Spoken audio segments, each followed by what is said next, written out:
نبی پاک صلی اللہ علیہ وآلہ وسلم کے پاس ایک یہودی حاضر ہوا اور یہودی نے عرض کی کہ اگر آپ اللہ کے رسول ہیں، اللہ کے نبی ہیں، تو اس کے ہاتھ میں گٹھلیاں کا ایک بیگ تھا، توڑا تھا۔ اس نے یہ کہا کہ اگر آپ یہ ایک باغ میں جا کے گٹھلیاں لگا دیں گے تو اگر اگلے دن اگر اس میں کھجوریں لگنا شروع ہو گئیں، اس کا درخت بنا، درخت کے بعد اس میں کھجوریں لگنا شروع ہوئیں تو میں ایمان لے آؤں گا، کلمہ پڑھ کے مسلمان ہو جاؤں گا۔ تو نبی پاک صلی اللہ علیہ وآلہ وسلم نے ارشاد فرمایا کہ ٹھیک ہے، یہ گٹھلیاں مجھے دو۔ اور آپ صلی اللہ علیہ وآلہ وسلم باغ میں گئے اور آپ نے گٹھلیاں لگانا شروع کیں۔ اور وہ یہودی یہ سوچ رہا تھا یہ ہو کیسے سکتا ہے کہ یہ ایک درخت 70-80 سال کا درخت کی عمر ہوتی ہے کھجور کی، اس کے بعد کھجور لگنا شروع ہوتی ہے۔ تو اس نے سوچا کہ جہاں 70-80 سال کے بعد کھجور لگتی ہے، ایک گٹھلی لگاتے ہیں، پودا بڑا ہوتا ہے، تو یہ ایک ہی رات میں یہ کھجور کا درخت بھی بنے گا، اس کے بعد اگلے دن یہ پھل دے دے گا، یہ کیا ہو ہی نہیں سکتا اور میں ایمان بھی نہیں لے کے آؤں گا۔ تو اس نے یہ کیا کہ نبی پاک صلی اللہ علیہ وآلہ وسلم کی وہ جو گٹھلیاں دی تھیں، آپ صلی اللہ علیہ وآلہ وسلم نے تمام گٹھلیاں لگا لیں۔ لگانے کے بعد آپ صلی اللہ علیہ وآلہ وسلم نے دعا مانگی کہ اللہ تعالیٰ سے، تو اللہ دعا مانگ کے آپ واپس آئے۔ اور اس یہودی نے سوچا کہ ہو تو نہیں سکتا کہ کھجور کے پودے بھی لگیں، اس کے بعد راتوں رات یہ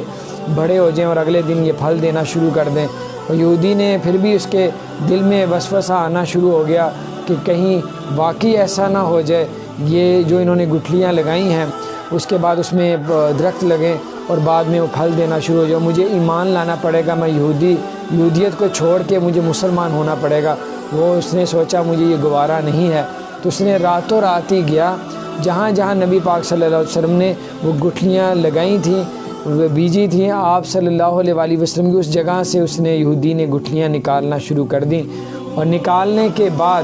اس نے وہی بورا جو توڑا سا تھا وہ اس میں بھر دیا اور ساتھ وہ لے گیا۔ اب اس نے گھر جا کے یہ سوچا اب تو ہو ہی نہیں سکتا،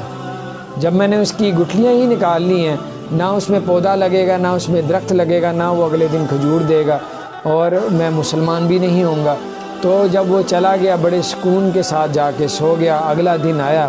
تو آپ صلی اللہ علیہ وآلہ وسلم نے یہی سوچا کہ میں ادھر جا کے دیکھوں کہ کیا ادھر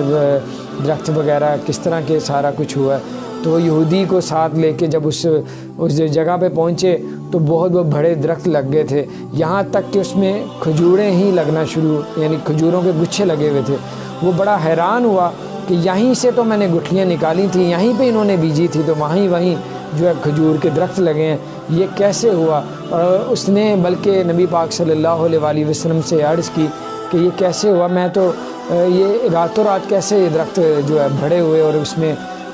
جو ہے اگلے دن جو ہے نا اس میں کھجوریں لگنا شروع ہو گئیں۔ نبی پاک صلی اللہ علیہ وآلہ وسلم نے ارشاد فرمایا، جب اس نے یہودی نے کھجور کو کھولا اس میں گٹک نہیں تھی، اس میں گٹھلی نہیں تھی۔ تو اس نے کہا یہ کیسی کھجور ہے جس میں کوئی گٹھلی نہیں ہے؟ آپ صلی اللہ علیہ وآلہ وسلم نے ارشاد فرمایا کہ ہاں، جب میں گٹھلیوں کو بیج کے جب چلا گیا تھا تو تم نے رات کو جا کے وہی گٹھلیاں نکالنی تھیں،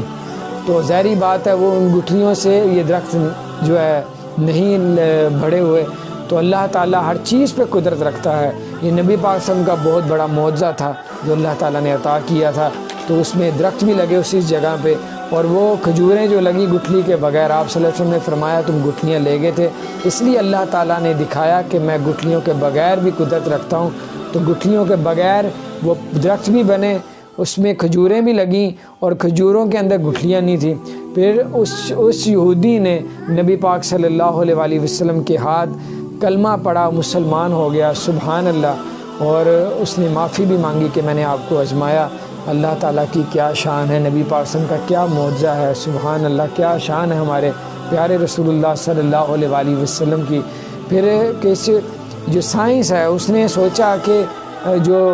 انگریز اور یہودی اس طرح کے نصارہ لوگ تھے کہ یہ کیسے ہو سکتا ہے کہ ایک درخت میں جو کھجوریں لگتی ہیں اس میں گٹھلیاں نہیں ہوتی، تو یہ باغ مزید بڑھتا کیسے جا رہا ہے؟ جب گٹھلیاں لگیں گی تو درخت نہیں لگیں گے نا، یہ اس کی فصل کیسے بڑھتی جا رہی ہے؟ تو فصل ایسے بڑھ رہی ہے کہ اس درخت کی اگر کوئی ٹہنی اتار کے زمین میں دفنا دے، یعنی کہ مٹی کھود کے رکھ دے، تو اسی میں سے وہ پودا نکلنا شروع کر دیتا ہے، وہ اس کو بعد میں وہ درخت بن جاتا ہے، اور درخت بھی وہ سب سے پہلے بڑا ہوتا ہے۔ یہ بھی نبی پاک صلی اللہ علیہ وسلم کی کیا شان ہے کہ اس کھجور کو نہیں نیچے مٹی میں بونا پڑتا، بلکہ اسی کھجور کی ٹہنی اگر آپ زمین میں لگاتے ہیں تو اس میں سے پودے نکلنا شروع ہو جاتے ہیں۔ کیا شان ہے نبی پاک صلی اللہ علیہ وآلہ وسلم کی۔ ہر امت تک یہ میسیج پہنچنا چاہیے، سب بچوں سے لے کے بڑوں تک، مرد عورتیں بہن بھائی سب سنیں اس کو، تاکہ ان کو بھی پتہ چلے نبی پاک صلی اللہ علیہ وسلم کی کیا شان ہے۔ گٹھلی کے بغیر بھی ان کا ایسا معجزہ ہے کہ ایسا کہ وہ درخت بھی لگے، کھجوریں بھی لگیں، اور وہ یہودی مسلمان بھی ہو گیا، بلکہ اس نے سوچا یہ تھا کہ میں یہودی سے مسلمان نہ ہوں، اس لیے اس نے گٹھلیاں نکالی تھیں۔ لیکن کیا شان ہے ہمارے نبی پاک صلی اللہ علیہ وآلہ وسلم کی،